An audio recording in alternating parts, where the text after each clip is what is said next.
Hello, my name is Gus, but you can call me BATGUS, and we are back with our Batman the Animated Series episodes commentary. And today's episode is going to be called Fear of Victory. And if you know fear in the lore of Batman, that only means Scarecrow, right? So we finally have the return of this character to the animation. And before we can watch it, I'm gonna do my countdown so we can watch it together. And if you have your Blu-ray box set of Batman the Animated Series or DVD box set or your streaming service with the show, you can watch it along with me after the countdown. All right? So let's go in 3, 2, 1. Give it a play. The Warner Bros. Logo is on the screen. And like I said, Fear of Victory is the return of Scarecrow to the animation in this first season, right? So this is the second appearance of this character in the show. And I really love all episodes featuring Scarecrow. I think he's one of my favorite Batman villains in his Rogues Gallery. I think that every episode that features this villain has, or every story, should I say, featuring this villain has a lot of potential to create horror stories, right? Or scary stories, or at least stories that have this theme of fear and also the power of the Scarecrow through his fear gas.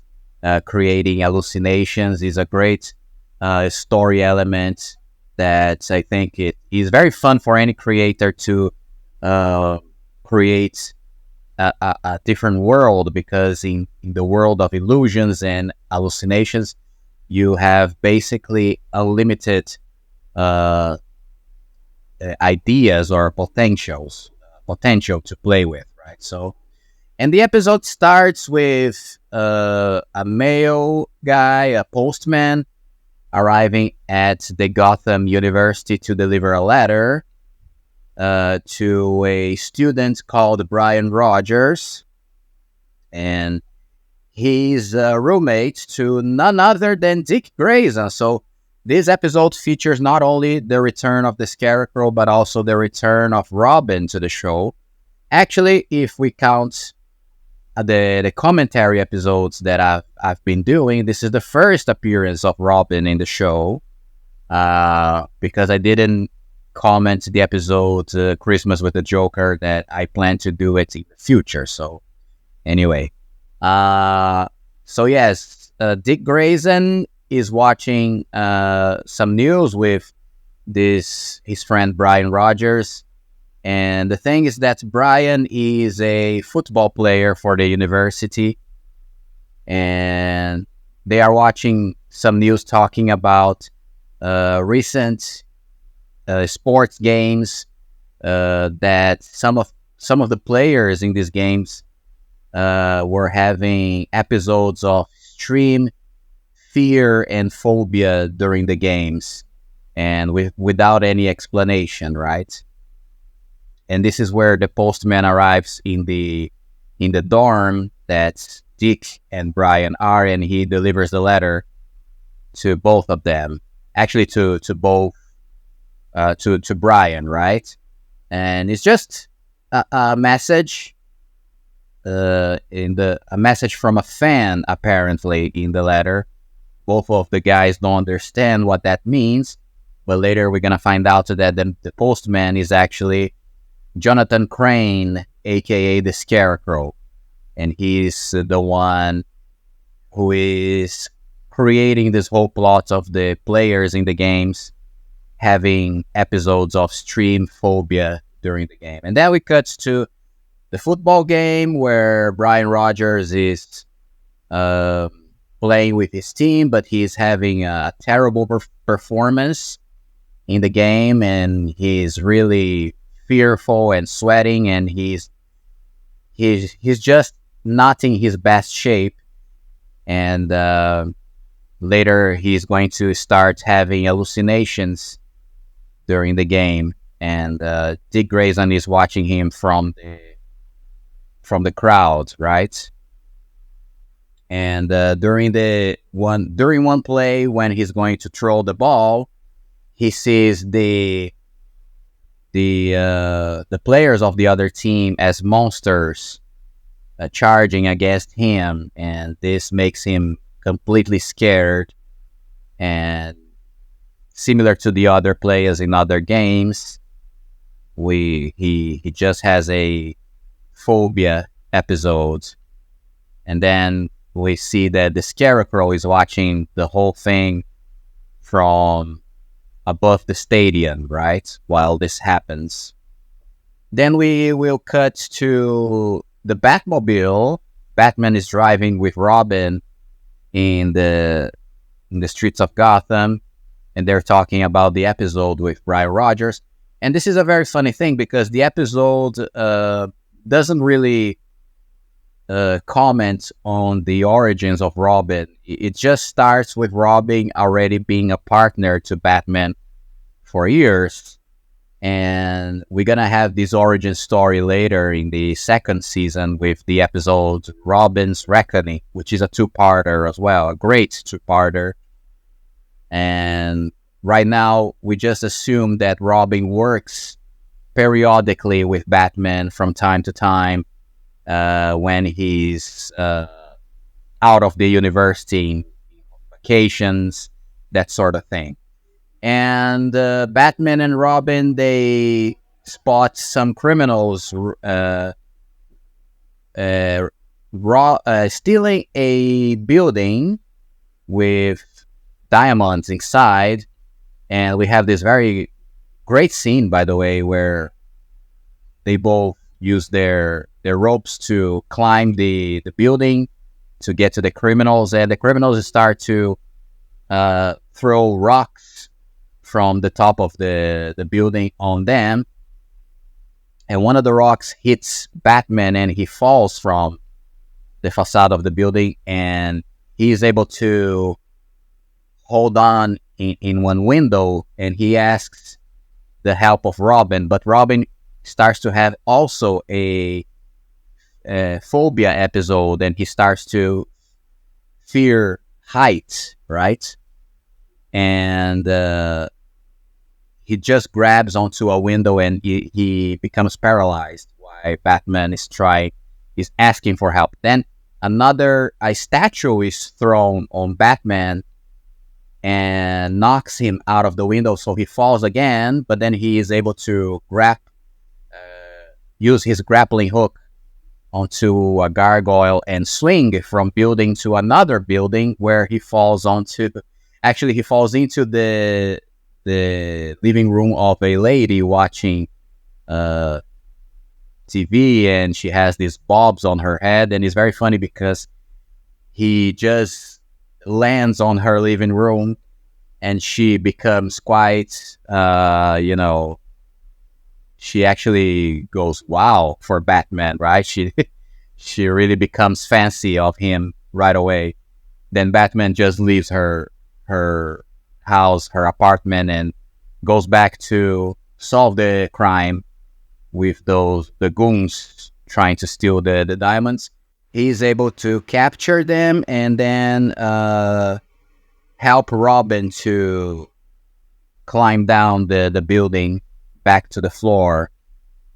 And after that, both of them go to Dick Grayson's dorm to investigate and to try to understand what's going on.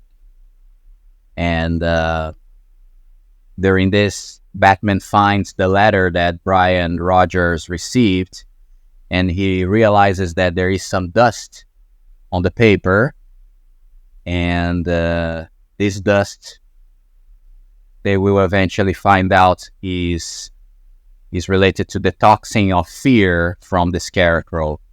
Batman goes back to the Batcave, and this is a very strange scene because we see many pets, cats and mouses on glasses in the Batcave. Like he has these trapped animals there. I don't know why. This is a little strange for me. but he uses one of the cats to test the theory that the toxin of in the letter is the toxin from the Scarecrow. So he makes the cat sniff the toxin in the paper, and then he puts a rat inside the same glass that the cat is, and the cat becomes fearful of the rat, which is very strange, right? So again, a strange scene because I don't actually believe Batman would keep these trapped animals inside the Batcave unless he is helping them from the streets, right? But keep them in these glass boxes is very strange, right? So anyway, so they right away understand that this has something to do with the Scarecrow, so they go to Arkham Asylum, and I love every scene that takes place in Arkham Asylum, especially in this animation, because here Arkham is a very gothic and old building, and it really looks like a crazy hospital. And this woman from the kitchen brings a tray with foods for Jonathan Crane, and one assistant that takes care of the cells. He receives the tray, but he throws all the foods away because he's in cahoots with Dr. Crane. This is where Batman arrives at the scene, and he demands some answers from the assistant. So he gets the man's keys and enters the cell area of Arkham. And we're going to have some very fun cameos here. He asks Robin to stay behind. And Batman walks the corridor with some of our great villains from his rogues gallery. He passes by the Joker cell where he is playing some cards. He passes by Poison Ivy's cell where she's taking care of a plant, as usual.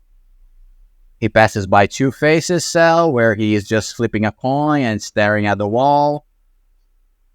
And then he will arrive in Dr. Crane's cell. And he's going to find something funny that I always think is a little, I don't know. Probably the creators know this, but it's funny either way that the Rogues Gallery, they don't wear prison robes, right? They wear their usual costumes as villains, right? So when Batman arrives at Crane's cell, he is wearing his Scarecrow outfit. But then he realizes that it's not Scarecrow there, but just a doll with the hat and the whole suit.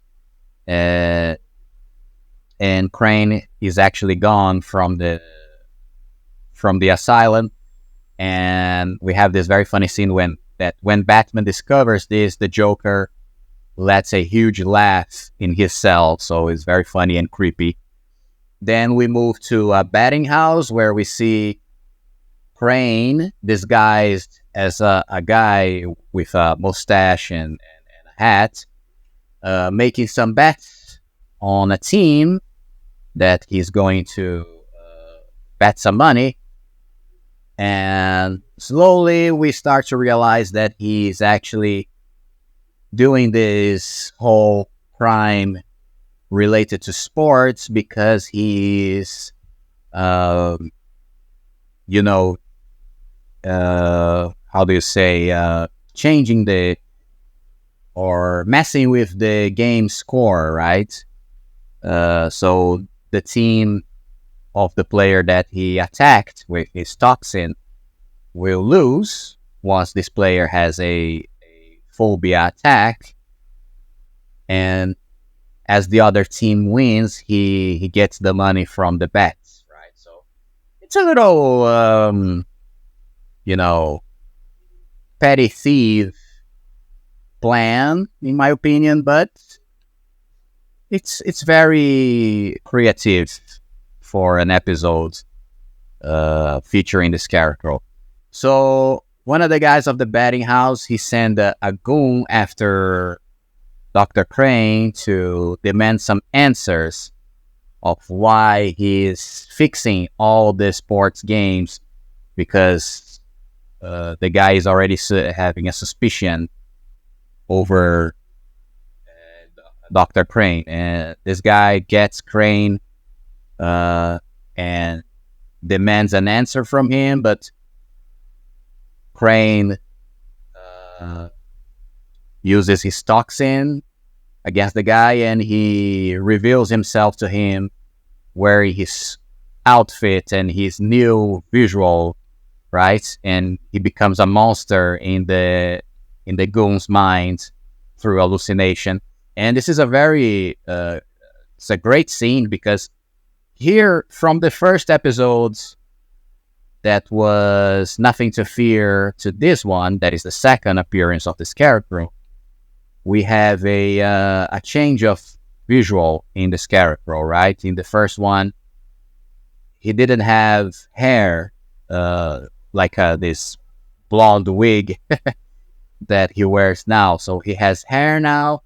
He has eyes, because in the last appearance he didn't have real eyes. It was just these black balls in his mask, and now he has eyes, and he's much more scary, and he has also teeth, right? These sharp teeth, and this makes him much more scary, but still not the best look for the character in this show, because the best look for him will show up in the fourth season that we're going to talk in the future, where we have all the redesigns of the characters in Batman, the new animated series. So that's the best look for me, because it's really, really scary, and he looks like a zombie, actually. In here, he's okay. We go to the Batcave, where Dick Grayson is trying to regain control over his sphere. He's walking over this very narrow bridge on the Batcave with the abyss below, trying to control his sphere, but which is probably a bad idea, right? Because if he falls, he will probably die. But anyway, so Batman arrives and saves him from falling, and he calls Dick to enter in the Batmobile so that both can go after the Scarecrow. He assures Robin that he's going to drive the Batmobile very slowly to not scare him even further. So then we cut to a stadium where there's going to be this new football game, where the Scarecrow, again, is trying to fix the game. Robin is just watching the movements around the stadium, while Batman is above the stadium, entering the place. Then we see this scene where the postman arrives to deliver a letter to one of the players, but Batman is the one inside the apartment, and when he gets the postman, it's not the Scarecrow this time. So, his plan to get Scarecrow fails. Then Robin is also inside the stadium. He is on the corridors of the place. So he is hiding and just watching the movements around. And the Scarecrow appears. Actually, Dr. Crane arrives. He removes his mask and reveals himself to be the Scarecrow. Robin is so afraid now of everything that he doesn't do anything. He just lets the Scarecrow walk by. Then he enters one of the, the